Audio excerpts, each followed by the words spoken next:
Yes everyone, thanks for tuning into another video. Pleasure as always. Before I get into it, if you've got any thoughts and comments, please feel free to leave in the comment section, and if you get any value from the video, please feel free to like and subscribe. Again, apologies if I still sound a little bit blocked up. So in today's video, I'm going to be talking about how I believe discipline may be the answer to solving your depression. Someone left me a comment on a video talking about how they were taking medication to help them get motivated to do things. They didn't go into specifics, and I thought this would be an interesting topic to make a video on. The first thing is, I'm not the first person I'm not the first person to say this, but you can't rely on motivation to get you to do the things you need to do, because the fact is you're never going to feel motivated all the time. That's the reality. Certain days I wake up and I'm motivated, and that's great, but that's probably 20% of the time. The other 80% of the time, you've just got to be disciplined, and you've got to force yourself to do the things that you know you need to do. So if you believe that you can get to a place where you're always motivated and you're relying on motivation, in my opinion, you're already in a difficult position, because unfortunately, motivation isn't always going to be there. So you need to learn how to build discipline. I've come to a conclusion that I think not having discipline is a very big contributor to not being able, or to not feeling positive and to feel depressed. Because the thing is if you're disciplined and you do everything you need to do, even if you feel depressed or you feel down, you'll start to have a little bit more respect for yourself.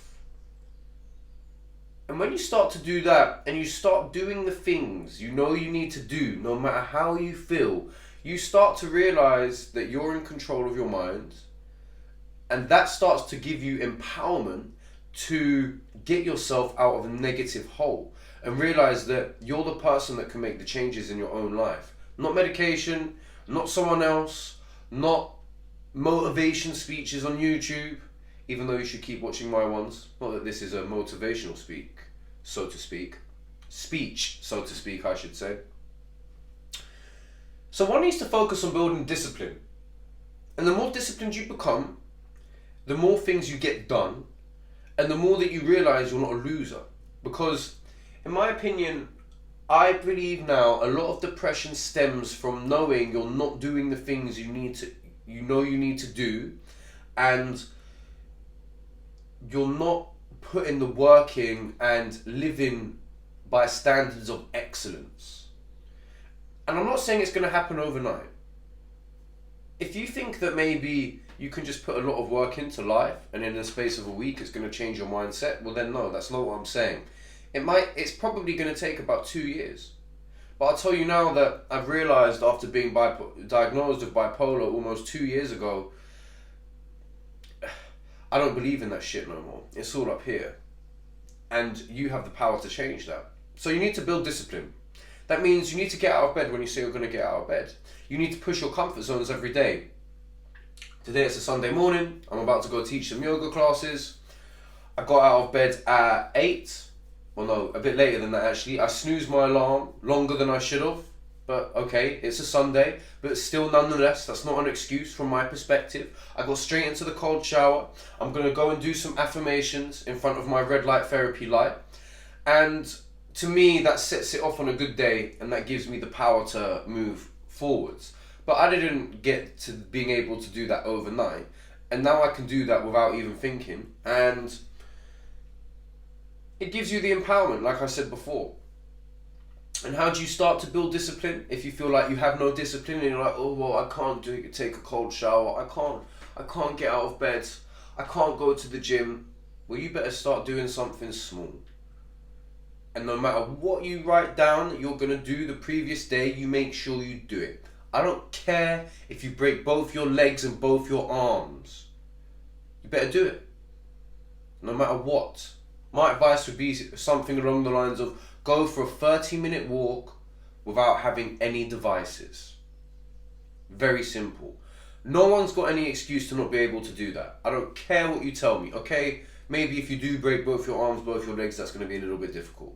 But if you can't do that, well then you know what? Maybe you just need to accept that you're going to stay in this negative position that you're in. Maybe you just need to accept that you're not going to be able to change your mind. Because it's all up here. And you need to force yourself to do the things. Next thing you know, 3 weeks later, you turn that 30-minute walk into a 15-minute walk and a 15-minute run. Another 3 weeks, you turn it into a 30-minute run. Another 3 weeks, you turn it to a 30-minute run and 100 push-ups. And then this is where it goes. And then you start realizing, oh, I'm not a loser. Oh, you know what? I can fight my depression. Oh, I can build discipline.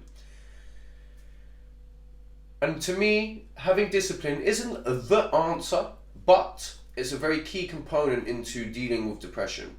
Because in my experience, when you're feeling depressed, it's very easy to let your life unravel. And then it's a downward spiral from there. And it gets worse and worse. And it gets harder and harder to dig yourself out of the deep hole you're in. But if you stay focused and you stay disciplined and you do what you know you need to do, you'll get out of the dark hole quicker. Anyway, I hope that was helpful. I hope I didn't sound too blocked up. I know that was probably a little bit of a tangent, but I just thought I'd make that video. Happy Sunday. Even though I'm probably going to upload this on the Monday or something. And I'll see you next time. Until then, peace.